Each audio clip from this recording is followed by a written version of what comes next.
वक्फ board पर बनी JBC की कल बैठक में जोरदार हंगामा हुआ। दो सांसद भिड़ गए, जिसमें पानी की बोतलें चली और एक सांसद के हाथ में चोट भी लग गई। जेपीसी के चेयरमैन जगदम्बिका पाल जी हमारे साथ हैं। सर, कल जेपीसी की बैठक वक्फ बोर्ड पर बुलाई गई थी, तमाम सांसद उसमें थे।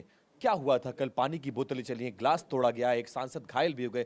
क्या हुआ था कल की बैठक में? पानी की बोतलें नहीं चली। पानी की बोतल के कांच को तोड़ करके कल्याण बनर्जी ने हमारे ऊपर फेंका। मैं कहता हूं कि अगर उन्होंने बोतल जिस तरह से मेज पे तोड़ी, अगर उस कांच से उनके चोट आई है तो क्या इससे वो कोई सहानुभूति पा सकते हैं? इस प्रजातंत्र में संसदीय समिति के वो सदस्य हैं, उस संशोधन से वो सहमत हो सकते हैं, असहमत हो सकते हैं। लेकिन सरकार ने अगर इस बिल को रेफर कर दिया है जॉइंट पार्लियामेंट्री कमेटी ऑन वक्फ को, और उस पर लगातार बैठकें हो रही हैं, 15 बैठकें दिल्ली में हो चुकी, 8-8 घंटे बैठकें होती हैं, एक एक क्लाज बाई क्लाज पे डिस्कशन हो रहा है, उस पर उनको बार बार अवसर दिया जा रहा है। लेकिन क्या वो हिंसा से इस बिल को ड्रॉप करना चाहते हैं या कोई मैसेज देना चाहते हैं, बाहर वोट बैंक की राजनीति करना चाहते हैं? आखिर संसदीय प्रणाली में इस तरह की घटना शायद भारत के लोकतंत्र में पहली बार हुई हो कि कांच की बोतल को तोड़ करके चेयरमैन को मारा जाए अटैक करके। आपके ऊपर मारा गया? और अगर वो कल्पना एक क्षण के लिए कर ली कि मेरे चेहरे पे आती तो क्या होता, आग जा सकती थी, कोई भी चोट लग सकती, वो आखिर मेरे मेज के नीचे गिरी। तो इससे साफ है कि जिस तरह का कल आचरण हुआ, मुझे लगता है सहमति असहमति हो सकती है प्रजातंत्र में, लेकिन इस तरह की अमर्यादित आचरण, वो भी हिंसात्मक आचरण जिस तरीके से कल तृणमूल कांग्रेस के सांसद ने किया, मान लिया उनका जिस तरीके से भाजपा के सांसद अभिजीत गंगोपाध्याय के साथ चल रही थी हीट एक्सचेंजेज, जिस तरह से वो एब्यूजिव लैंग्वेज अख्तियार कर रहे थे, तो उसमें मैं कहाँ टारगेट था? मैं तो बिठाने की कोशिश कर रहा था, उनको शांत करने की कोशिश। क्या उनको इतना आपा खोने का अधिकार है? अगर एक सांसद इस तरह से संसदीय समिति में या पार्लियामेंट में इस तरह का करेगा तो भविष्य में इस लोकतंत्र की समितियों या लोकतंत्र पे गंभीर क्या कुठाराघात नहीं? एग्जैक्टली क्या हुआ था? आप लोग बैठकर बैठक कर रहे थे, एक एक्सपर्ट की कमेटी आई थी, वो अपना सबमिशन कर रही थी, उस दौरान ऐसा क्या हुआ कि हाई कोर्ट के जजेस थे रिटायर्ड, सुप्रीम कोर्ट के लॉयर थे, उड़ीसा के 2 थे जस्टिस लिबर्टी, और उसके बाद उनसे उनके प्रेजेंटेशन के बाद मैंने सबसे पहले कल्याण बनर्जी को पूछने का मौका दिया, एक एक करके सदस्य। लेकिन वो जब भी कोई बिजलाल जी बोल रहे थे, वो कुछ सवाल पूछ रहे थे कि वामसी पोर्टल हो और स्टेट में अलग अलग पोर्टल होगा, उसमें भी बीच में वो इंटरवीन करने लगे। गंगोपाध्याय ने कहा सांसद जी ने कि भाई आप बोल चुके हैं, आप मत करिए, जब आप बोलते हैं हम नहीं बोलते हैं, तो हम लोग अगर बोलते हैं तो क्यों बोल रहे हैं? इसके बाद जिस तरीके से वो लड़ने लगे, झगड़ा करने लगे, और जब मैंने शांत करने की कोशिश किया तो इस तरीके का हमला किया।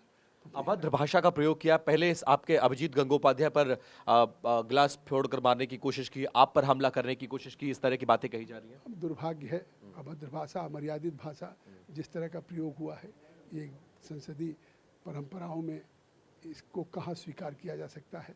और मुझे लगता है कि अगर इस तरह के प्रजातंत्र में अगर आचरण हो रहा है तो ये अपने आप में भविष्य के लिए खतरनाक संकेत। टीएमसी के सांसदों के साथ ये पहला मौका नहीं है, इस तरह के कई केसेस आ गए हैं और स्पेशली कल्याण बनर्जी के साथ हुआ है। क्या जानबूझकर इस पूरे मामले को किया गया, आपको लगता है? इसकी मौन सहमति ममता बनर्जी की तरफ से भी है, बार बार एक्शन ना लेना इस तरह के आचरण पर।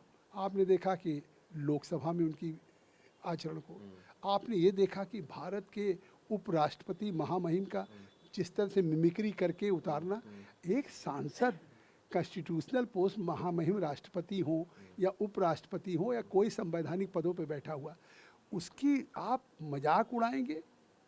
एक सांसद को क्या इस बात की कोई अधिकार है कि वो संसदीय प्रणाली पर भी कुठाराघात करेगा? जिस तरीके से वो पार्लियामेंट में जिस लेवल पे वो आ जाते हैं गुस्सा, और जिस तरह से चेयर पे और जिस तरीके से मंत्रियों के साथ झगड़ा करते हैं, वहाँ तो सपोज करिए कि पूरे देश के लोग देखते हैं। लेकिन जेपीसी कमेटी तो कोई ऑन एयर भी नहीं होती, ना कोई उसकी कार्रवाई बाहर जाती है।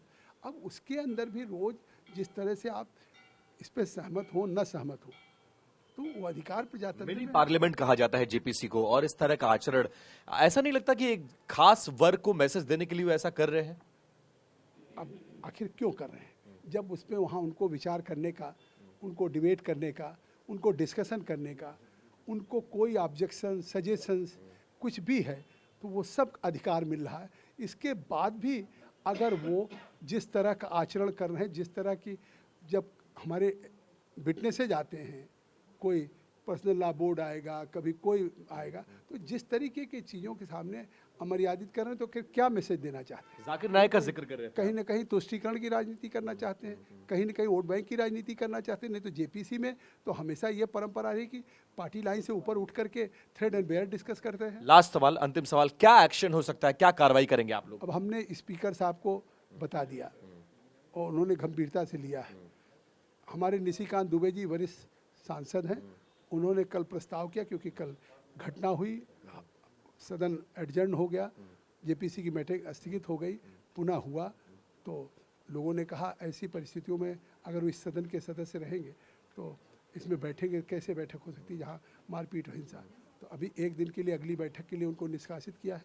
आगे जैसा क्या जेपीसी से उनको रिमूव भी किया जाएगा? अब इस तरह की कार्रवाई हो सकती ये तो स्पीकर को फैसला लेंगे उसकी गंभीरता पे। अभी तो हमारे यहाँ निशिकांत दुबे जी के प्रस्ताव पे अगली बैठक से वो निष्कासित है। ठीक है, तो एक दिन का एक्शन लिया गया है और आगे की बैठक में वो शामिल होंगे कि नहीं, इस पर स्पीकर को फैसला लेना है। कैमरा पर्सन दुर्गेश के साथ विपिन चौबे, TV9।